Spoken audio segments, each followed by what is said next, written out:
Salam alaikum wa rahmatullahi ta'ala wa barakatuh. Cette année, un collectif s'est créé, intitulé ou appelé Collectif Aide sans frontières, suite aux images insoutenables qui nous parvenaient à nous tous de Gaza. Ils se sont dit qu'ils ne pouvaient pas rester les bras croisés et qu'une initiative devait être entreprise dans le but d'arriver, de venir en aide à nos frères et sœurs qui souffrent par-delà le monde, en commençant bien entendu cette initiative par Gaza, pas de manière exclusive bien entendu, mais cette première campagne va aller en direction de Gaza. Sachez encore une fois que c'est un devoir que d'aider notre frère, c'est un devoir que de faire en sorte qu'il ne manque de rien.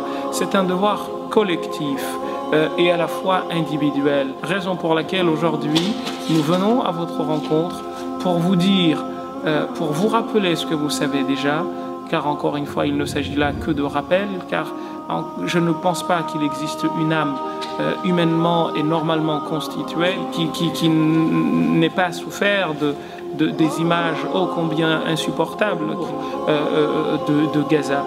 On ne peut plus se taire, on ne peut plus rester les bras croisés, nous devons agir et l'action qui est prochainement devant nous, c'est bien sûr le sacrifice de l'Aïd, l'Adha. Il est obligatoire cette année pour quiconque a les moyens de faire Udhiya, eh bien de ne pas faire Udhiya, car Udhiya, le sacrifice de l'Aïd, est quelque chose de très recommandé. Sunna mu'akkada.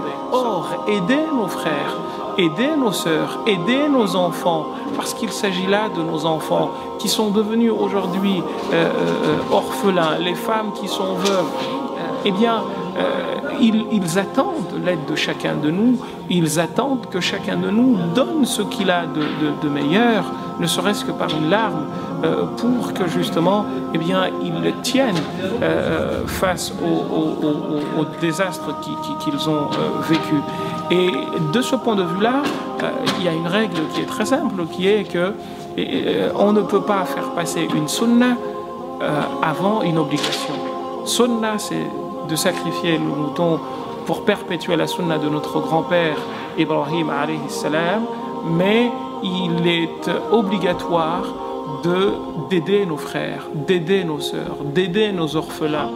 Ne sacrifions pas Eid el-Adha, et je ne suis même pas de ceux qui disent qu'il faut leur envoyer l'argent pour qu'ils sacrifient eux, parce qu'ils n'en sont pas là, ils veulent avoir un endroit où dormir. Or, si nous consacrons chacun de nous 200 € ou 250 € sur toute la France, ne serait-ce que, par exemple, 1 million parmi nous, je suis rêveur, même 500 000, même 400 000, fois 200 €, là on est déjà au-delà des millions, et on peut avec cela, bien entendu, bâtir là-bas eh bien, pas mal de choses, pas mal d'habitations auxquelles ces personnes-là peuvent se rendre. Et je m'arrêterai sur un hadith dont on dit que le prophète sallam aurait dit « Quiconque fait rentrer le bonheur dans le cœur d'un croyant, eh bien, Dieu crée à partir de ce bonheur un ange qui va adorer Dieu et l'unifier sur le compte ou pour le compte de celui qui a mis le bonheur dans la personne.